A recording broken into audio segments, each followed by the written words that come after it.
కాంగ్రెస్ ప్రభుత్వము అవినీతి.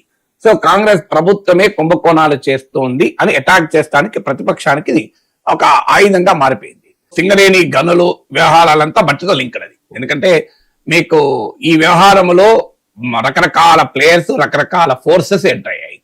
మీడియా మధ్య ఘర్షణ మొదలు, NTV versus ABN. So NTV Komatireddy వెంకరెడ్డికి వ్యతిరేకంగా కథనం రాయడం, ABN Radhakrishna NTV chairman target చేస్తూ బట్టి విక్రమార్కను ప్రధాన టార్గెట్ గా ఆయన రాయడము. సో దాంతో రేవంత్ రెడ్డికే దీని వెనకాల ఉన్నాడు అనే స్థాయిలో కథనాలు రావడము. సో మొదలు మీడియా లెవెల్లో, అంటే పాలిటిక్స్ లో భిన్న సెక్షన్స్ కు లాయల్ గా ఉన్న, భిన్న సెక్షన్లకు సన్నిహితంగా ఉన్న మీడియా సంస్థల వార్ చూశాం.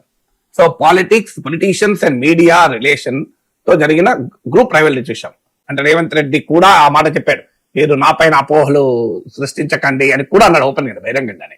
సో మీడియాకే కాదు, రాజకీయ నాయకులు మీరు మీ వ్యాఖ్యల వల్ల మాకు అది ఇబ్బందిగా మారుతోంది, నా నాయకత్వం పైన అపోహలు పడుతున్నాయని కూడా అన్నాడు. సో అందువల్ల రేవంత్ రెడ్డి బట్టి విక్రమార్కల మధ్య గ్యాప్ గా కూడా ఇది ప్రజెంట్ అయింది.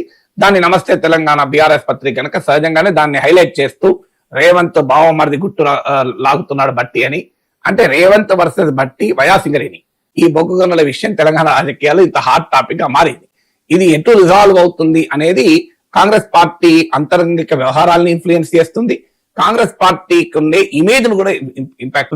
రేవంత్ వర్సెస్ బట్టిగా ప్రజెంట్ చేయడానికి అపోజిషన్ ప్రయత్నంగా, రేవంత్ ప్రభుత్వం కాంగ్రెస్ ప్రభుత్వ అవినీతి వ్యవహారంగా ప్రజెంట్ చేసే దిశగా అపోజిషన్ సింగరేణి ఇష్యూను మలుచుకుంటోంది. అందువల్ల ఇది ఏ రకమైన టర్న్ తీసుకుంటుందనేది చూడాలి.